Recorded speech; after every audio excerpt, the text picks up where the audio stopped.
Bien-aimés dans le Seigneur, bonjour. Notre exhortation de ce matin est tirée du livre des Psaumes, les chapitres 34, les versets 6 à 7. La Bible dit, quand on tourne vers lui les regards, on est rayonnant de joie, et le visage ne se couvre pas de honte. Quand un malheureux crie, l'Éternel entend, et il le sauve de toutes ses détresses. Dans ce passage, nous savons tous que c'est le roi David qui est en train de parler. Et ici, le roi David ne parle pas des regards physiques, des yeux physiques, que quand on lève les yeux vers le ciel, on voit Dieu. Mais il nous parle plutôt des yeux du cœur, des regards intérieurs, c'est-à-dire de nos pensées.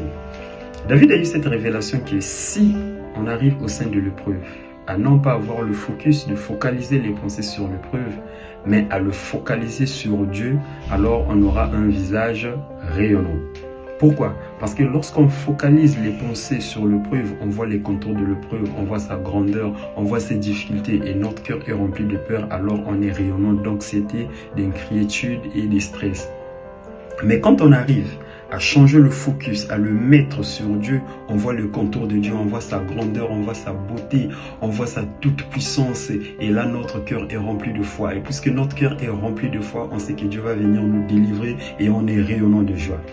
Et la véritable question qui se pose, le véritable défi, c'est de comment garder le focus sur Dieu et non sur son épreuve. Et surtout quand on est au milieu d'une fournaise, on est assailli par des mauvaises pensées. L'épreuve semble tellement nous attirer, comme si elle était vivante. Tantôt elle nous parle, on a l'impression qu'elle nous crie aux oreilles et elle nous oblige à garder le focus sur elle. Et parfois on essaie d'aller prier, on sort quelques phrases, quelques mots, et les pensées commencent à revenir sur l'épreuve et là on est assailli par des mauvaises pensées et généralement on abandonne la prière.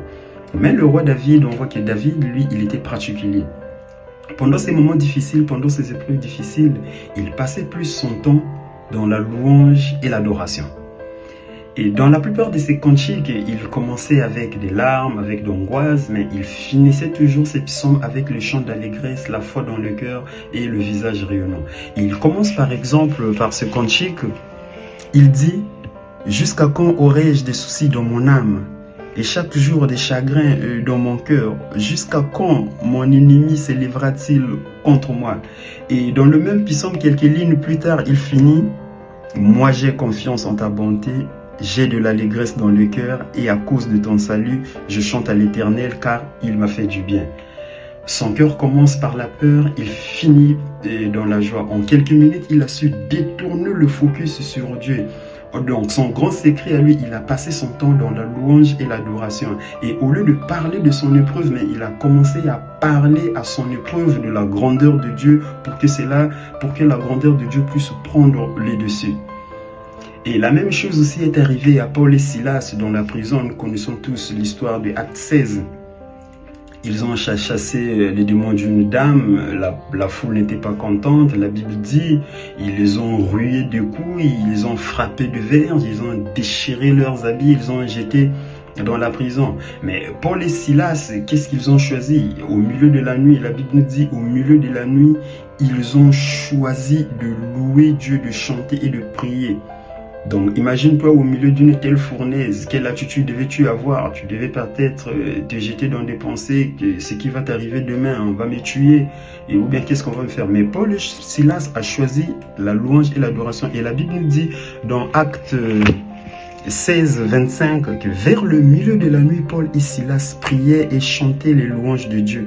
Et les prisonniers les entendaient. Tout à coup, il se fit un grand tremblement de terre en sorte que les fondements de la prison furent ébranlés. Au même instant, toutes les portes s'ouvrirent et les liens de tous les prisonniers furent rompus.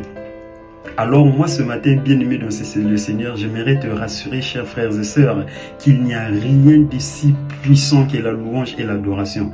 Il n'y a rien de si puissant que la louange et l'adoration. Es-tu dans cette attitude de louange et d'adoration quand tu traverses des moments difficiles ou bien tu passes ton temps à te lamenter?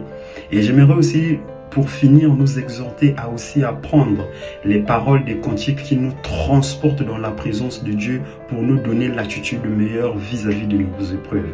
Que le Seigneur bénisse sa parole et qu'il nous bénisse abondamment. Amen.